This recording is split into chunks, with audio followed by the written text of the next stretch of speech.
and welcome to the final day of the convention. We hope that everyone has been having a good time and that you will continue to live the Nembutsu together again today.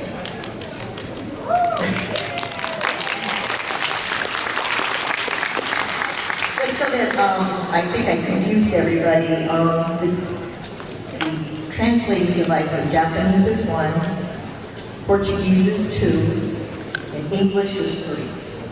So, okay, moving on. We'll now have our panel presentations, and this is a section where a representative from each kyodan will share their experience of how they live the Nembutsu. These panel presentations show glimpses of how in different parts of the world, our experiences in living the Nembutsu are not so different from one another. I had the opportunity to review all of their talks beforehand, and I can assure you that you will not be disappointed. They are all messages from the heart. And so first up, we have from Mrs. Sumi Tanabe from the Buddhist Churches of America, Federation of Buddhist Women's Associations. Sumi?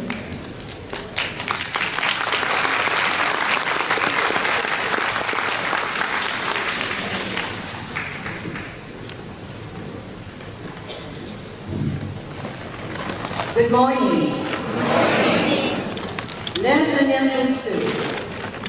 To me, live the Nembutsu means seeing and appreciating the beauty of Mother Nature. Live the Nembutsu means hearing the sounds of laughter and passing it on.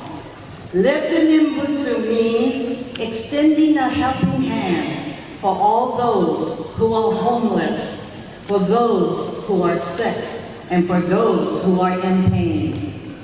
Live the Nembutsu means being kind and gentle to all living things. Most of all, live the Nembutsu means expressing deep gratitude for this life. My life began on October 12, 1937. When I was born at Seaside Hospital, a military hospital in Long Beach, California. Since I was arriving soon, my father took my mother to the nearest hospital. After a long struggle, I was finally born. My mother told me many years after that the nurse who attended her during this time explained, "Damn, another Jap is born." What should have been a happy occasion for my parents turned out to be the opposite. My family, along with 7 other Japanese American families, tried to eke out a living out of the harsh soil. Just when things were improving, Pearl Harbor happened. Mass confusion and hysteria were prevalent. The FBI agent told my father that the country was at war and that he must plant the seeds for vegetables. My father asked how he was going to do that when the U.S. government confiscated what little money he had in the Yokohama Bank in Los Angeles. The FBI agent responded with, "I don't care how you do it, but you have to plant the vegetables." My father proceeded to borrow $10 from 7 friends and planted before we were taken by train to an assembly center in Fresno, where we lived in a horse's stall at the racetrack. As young as I was, I can still remember the smell. My brother and I were ill with 2 childhood diseases, and yet we were forced on the train. We didn't know where we were going. We ended up in Jerome, Arkansas. There were 2 internment camps in Arkansas, Jerome and Roar. While in Jerome, we children were playing doctor, and the boy playing the doctor had a bottle of iodine. I was the patient. The cap on the bottle was not screwed on tightly, and the iodine poured all over my face. people feared that I would go blind. However, due to the efforts of my mother and others in our block taking turns packing raw eggs on my face, I was not blinded nor disfigured for life. Those of us in Jerome were taken once again by train to Gila, Arizona, an Indian reservation. From the swamplands of Arkansas to the desert of Arizona, I spent 3 years as a child prisoner of war in my own country. When we were released from camp, we had no home to return to in Long Beach. We went to a small town, Fowler, 10 miles south of Fresno in the Central Valley. The public school had started, and my brother and I were apprehensive about going to school. I was afraid to speak up. During recess, the teacher wanted the children to hold hands to play Ring Around the Rosie. But the girl next to me refused to hold my hand. I looked at my hand to see if it was dirty, but the girl yelled, "I don't want to hold a Jap's hand." Again, racism reared its ugly head. I was reminded again and again how different I was from the other children. My father wanted me to attend Japanese school on Saturdays. I told him that I didn't want to go to school 7 days a week. Sunday was Sunday school. In reality, I didn't want to be Japanese because that's what got us into those internment camps. I wanted to be an American, like the other kids. Fowler did not have a temple at the time. We used the hall to conduct Sunday services. Around that time, there were only Japanese-speaking Buddhist ministers. We, however, were very fortunate because we had Nisei Buddhist lay leaders who spoke English. Unlike some of my friends, I listened carefully to my Sunday school teachers and learned about Buddhism and about Jodo Shinshu. During these difficult growing up years, I was filled with envy of others who had more money, nicer clothes.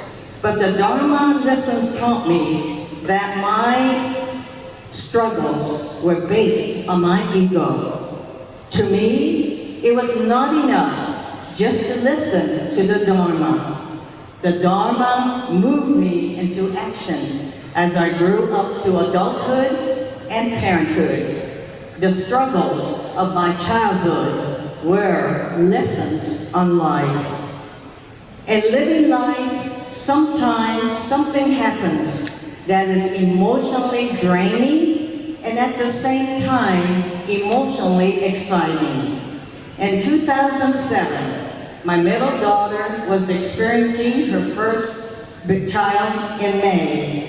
However, her blood pressure and temperature shot up very, very high.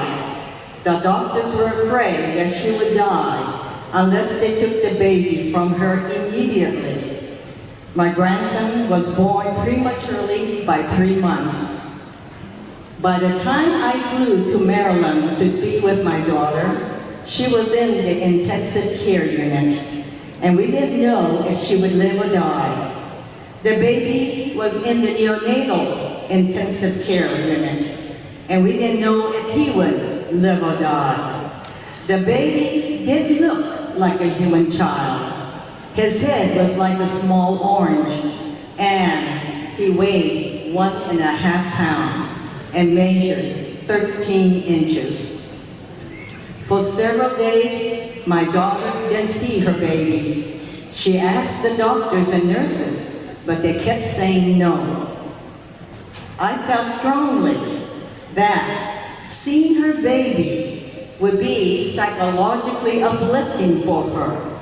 Finally, one nurse, compassionate nurse, said that she would go against regulations and take my daughter to her baby.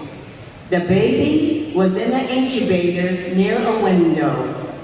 He was making sounds, not a normal baby sound. He had many wires on his body. My daughter asked the nurse if she could hold her baby.